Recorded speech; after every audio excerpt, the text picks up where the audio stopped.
Gibase sa aktual nga mga panghitabo nga nahisulat diha sa basahon ni Mormon, lain nga tugon ni Hesukristo.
Patsyon kita sa hari.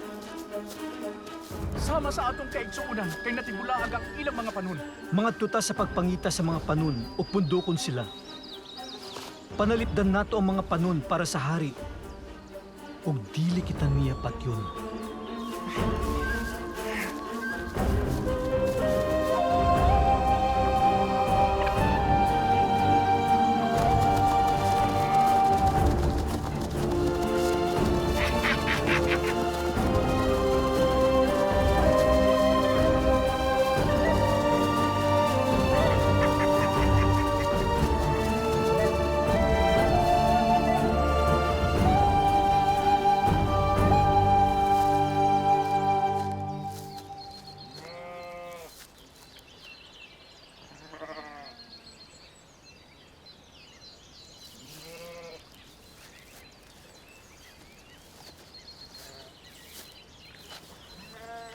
Liliuki ang mga panon.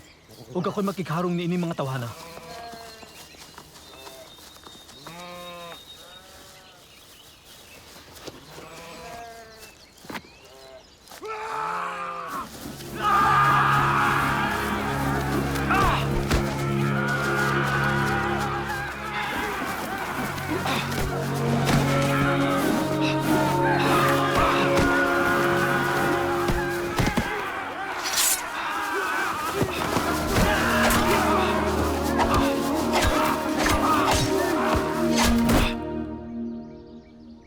Unsa ni?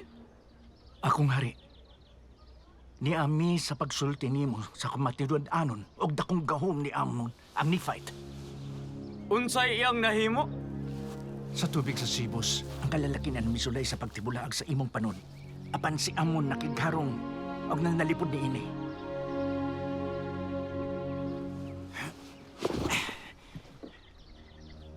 Gitigbas niya ang matagbukton nga ibakyaw bato kaniya. Sigurado labaw pa kini kay sa usa ka tawo.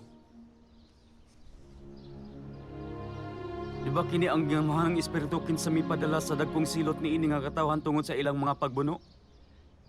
Siya man ang gamhanang espiritu o usa ka tawo. Kami wala masayod. Apan kami nasayod. Na siya dili mapatay sa mga kaaway sa hari. Kinanggamhan ng espiritu nga gisulti sa atong mga amahan.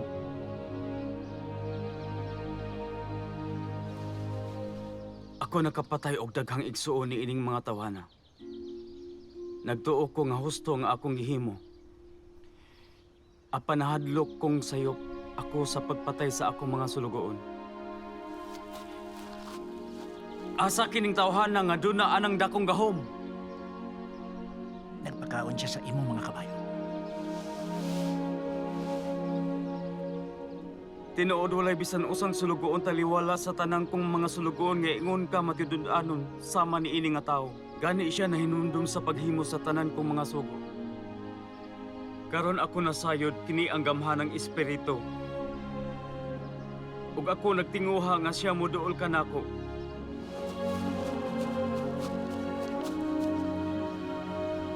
Apan ako dili mangahas.